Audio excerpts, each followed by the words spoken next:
Greetings, Inspiry fam, and welcome to Love Inspiry YouTube. It's your girl, Angie, the founder of Love Inspiry LLC, where our mission is to build more powerful, more transparent, and more durable relationships. And we do that through helping couples overcome their relationship adversity, as well as preparing individuals to enter healthy relationships. Welcome to the Breakover Series, Episode 5, The Less You Have. In today's episode, we will be discussing if less causes divorce. Stick around and let's talk love.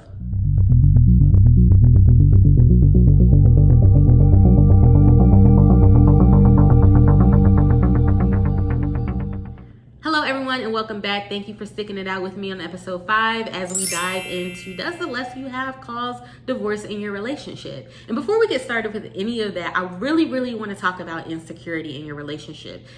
It is essential that you be secure with yourself in your relationship. Insecurity plays a significant role in the success or failure of your relationship. If you lack security, you will fail at your relationship, because having insecurity in your relationship is like pouring from an empty glass. We hear people say all the time is that you have to be internally happy to give something to another person and also to receive that love. People forget about that one. You have to give and receive. And so when you don't have insecurity in your relationship, it poses a problem. And one of those problems is it does not give you really good confidence in the relationship. If you're not confident with yourself, how the heck are you going to be confident in a relationship with somebody else? It's not going to happen. And so when I think about confidence, I think about getting over those rough patches, getting over those mountains, climbing over those hills, getting through those days where you just want to give up on the relationship.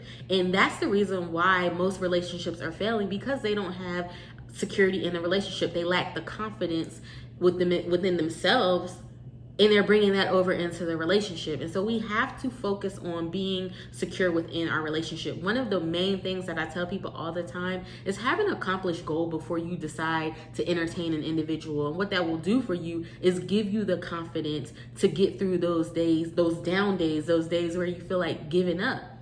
If we continue to give up on every relationship because we hit a road bump, we will be giving up on every relationship that comes our way. You are going to have adversity. As I always say, your adversity may not look like my adversity, and my adversity may not look like your adversity. But at the end of the day, it's adversity nonetheless, and it's going to happen and it's going to come your way. But one thing I want you to remember about adversity is it's going to build character. It's going to build strength. You know, I'm a weirdo. I always tell people I believe in falling out, because those build your relationship. They show you your strength, not only in yourself, but in your unity. And as I always say, you cannot say that you can withstand the test of time if you haven't been through anything. So enough of insecurity. I think I've talked and made my point very clear. Be secure before you get into a relationship. And if you are already in a relationship and marriage and you feel like you're lacking security, please come talk to me and we can work all of this out together.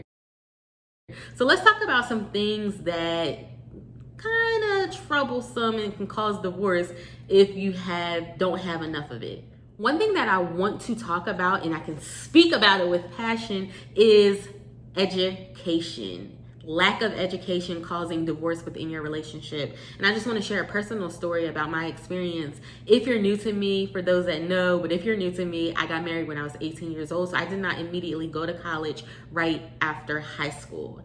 And I suffered with that decision for a long time, because getting married and then going through financial stress, I just felt like I was not contributing to my household the way that I could have been. And, you know, I carried a little weight on my shoulder of I could be doing more, and had I went to college, maybe we wouldn't be going through the financial stress that we were going through. Now, of course, my husband and I, we didn't start off broke, but when we moved to Georgia and we were looking for jobs, it took about 6 months. And as you know, it's quick to come up and it's quick to fall back down. And that's what happened with us. It just, you know, time kept moving, bills kept coming, and we just didn't have the income, you know, for that. So we didn't start off in a hole, we became in a hole. And so I really wanted to share that short story real quick about me getting married, because that lack of education really twisted up my mind, and I really had a little bit of animosity and resentment towards my husband at the time. You know, not anymore, obviously. I realized that that was foolish to even have that, but I did have animosity and resentment because I felt like it was my own insecurity. And that's why I opened up with talking about security in the beginning, because my insecurity made me almost kind of despise my my journey and what God has given me. And I wasn't focusing on our love. I wasn't focusing on respect. I wasn't focusing on compromise or any of the things that it takes to sustain a relationship, like compassion and understanding. I was only focused on what Angie didn't have. And when you're in a relationship and you're only focused on yourself and what you don't have, that is called selfishness. And you can't give to a relationship being selfish. And I felt myself becoming selfish. I felt myself becoming resentful of everything that was taking place, knowing good and dang on well it was my decision to get married. He did not have a gun to my head. I wanted it just as bad as he did. However, it still festered in my spirit. And so I always tell people that's probably the number one reason why I don't condone, or I'm not pro young marriage, for the simple fact that you have to get yourself together. You have to have yourself in order, because like I said in the beginning, it builds that confidence. And I didn't have confidence in myself. It's weird because I felt like I knew, and I still know, that he was the one, but I just didn't have that confidence in myself. And it was trickling over into my relationship. And that's why,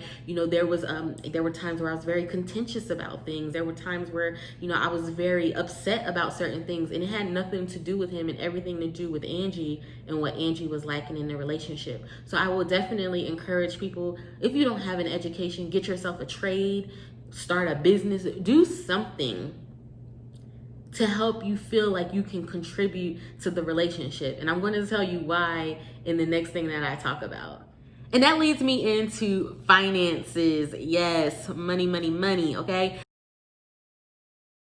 So here's the thing with finances. It's the leading cause of divorce. And I feel like when we say those vows, we need to understand exactly what we're saying. For richer or poorer means I'm going to love and I'm going to honor you whether we have money or whether we don't have money. And I know that you are capable of getting through having lack of finances in your relationship. Now they say lack of education most likely leads to lack of income. And when you're dealing with poverty and things like trying to figure out where your next meal is going to come from, how you're going to pay your light bill, if your gas is going to get cut off, all that plays a role in how you interact with people and how you deal with things naturally. And that's called stress. And naturally, when you are going through stress, the first person that gets the brunt of that stress is your significant other. Now, is it right or wrong? That's up for debate. However, it happens. Naturally, you talk to your partner. They're the first person you talk to about things. They're the first person that you go to when things aren't right. And so naturally, they would be the first person that you would vent your frustration to and vent your anger and your unhappiness with, is your partner. One thing I want to say when it comes to finances is don't count your relationship success off of how much money you have. Count your success off of the love that you have, the respect that you have, and the devotion that you have. Because what's going to happen is, one thing, when my husband and I were going through our financial stress, one thing that I always stood firm on, and I said, no matter how rough it got, no matter the days where we were sleeping in motels and the days where we were sharing sandwiches off the dollar menu, I always said I would rather go through this with the man that I love than to go through this, or not go through it, but have money with somebody and be unhappy. I want true love. I want true respect. I want true affection and devotion. And, sometimes to get that, you'll have to go through a little bit. You'll have to endure some things, and that's okay. Endure it. Money is not everything. Of course, nobody wants to be broke. I get it, but it is not everything. The third thing that I want to discuss when it comes to lack of and if it causes divorce is experience and knowledge. Most definitely will cause divorce. Some people don't have role models. And even if you do have role models, like I always say I had grandparents. My grandparents have been married for over 50 years now. And when I was growing up, I saw how a husband was supposed to treat a wife. I saw how a wife was supposed to treat a husband. I saw the duties that each of them done. I saw them work together as a team. I saw them compromise. I saw them show compassion to each other. However, when I got in my own marriage, it was like, whoa, okay, now I have to figure this all out because we're two separate couples, right? So we do two different things. You know, we have 4 different personalities. So one couple, you know, the couple that you look up to might not do everything that you do. They're not going to be how you are. So you have to find your own flair. It's okay to have them as a role model, but you still have to have your own flair to make it in your own personal relationship. Again, that's why I tell people, don't look at other people's relationships in envy. Focus on your own and water your own garden to get your relationship to where it needs to be. But back to my point of the lack of experience and knowledge causing divorce in relationships. So this is partly why people get divorced, because they're not prepared, because they lack the knowledge, and because they lack the willingness to get prepared. And so that's why I started my book. You know, I tell this story all the time. I was writing a whole nother book that was 70% complete, and God stopped me dead in my tracks and told me to write Vow Triumph, breaking down the marriage vows. It goes through each vow specifically, to be my wedded husband to be my wedded wife, all the way down, and breaks down the meaning of each vow. And the reason why God showed me this and told me to do this is because so many people don't understand what their vows truly mean, what they're saying on that day, because that day is filled with, you know, things and materialistics that you're not really comprehending what the pastor or the preacher or whoever is saying to you on that day. So you have to get educated. And the only way we can really get educated is not just to have role models, but to get books, go to classes, take courses, get some counseling, something to help you. Obviously, with experience, you have to go through it to gain it, right? It's not going to happen overnight. You know, and that's one of the reasons why I thank God for my experience in getting married young, because I'm still young, 32 years old, but I have a whole bunch of knowledge and wisdom that God gave me because of my experience. And so take those experiences, those trials and tribulations in your relationship, and use them as a stepping stone for something greater in your relationship. Use them as a stepping stone to possibly help another couple that is watching you, like your children or somebody else that is looking up to you. Use those things to help you gain insight on how to handle matters the next time, because a lot of the times and this is where the lack of knowledge and experience comes to play, we don't apply what we learn. You know, we tick our partner off, we know we press a button, and then we go and press that button again. Why do we do that? So it's key to learn the lesson and then apply the lesson. We have talked about having no education, we have talked about having no money, and we have talked about having no experience or knowledge when it comes to having a successful marriage.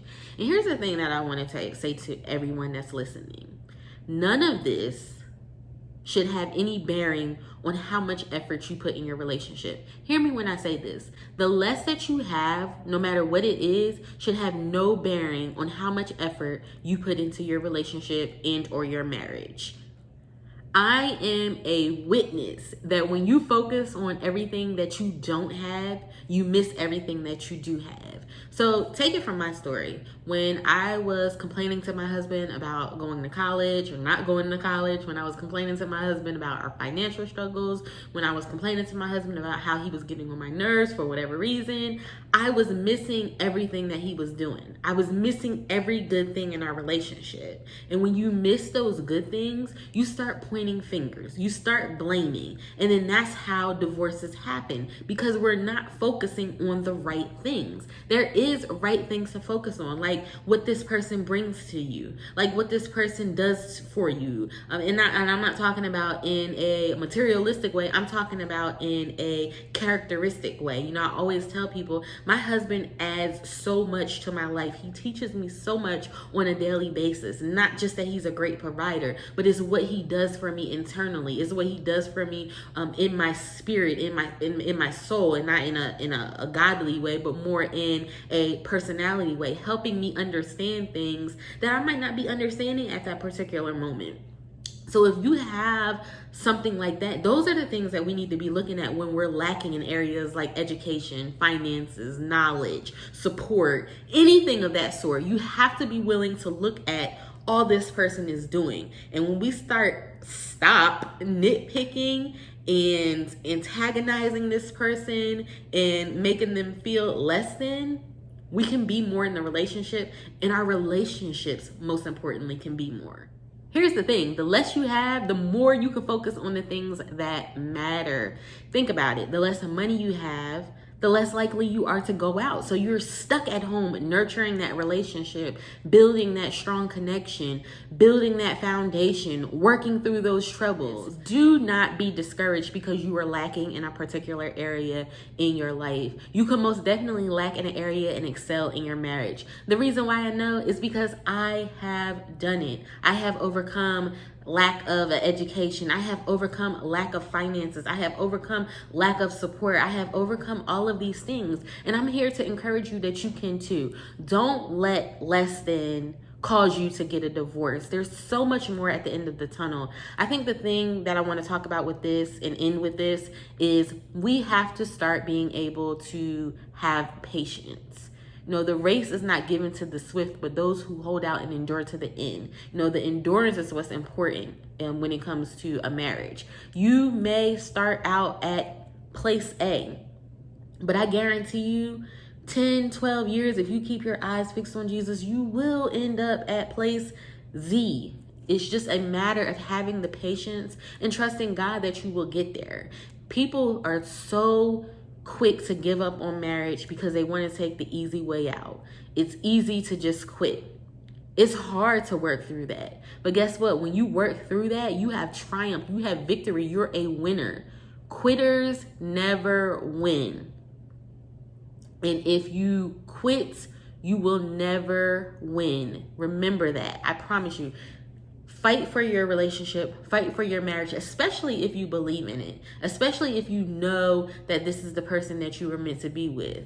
Fight for it and work through those difficult days, because I promise you, you will look back on those days and you will say, thank God that we made it over. So thank you guys all for tuning into this episode. I hope you gained a little something from it. We will be taking a 2-week break from the Breakover series, but we will have our regularly scheduled Wednesday YouTube program. So I'll see you all this Wednesday, and have a blessed day.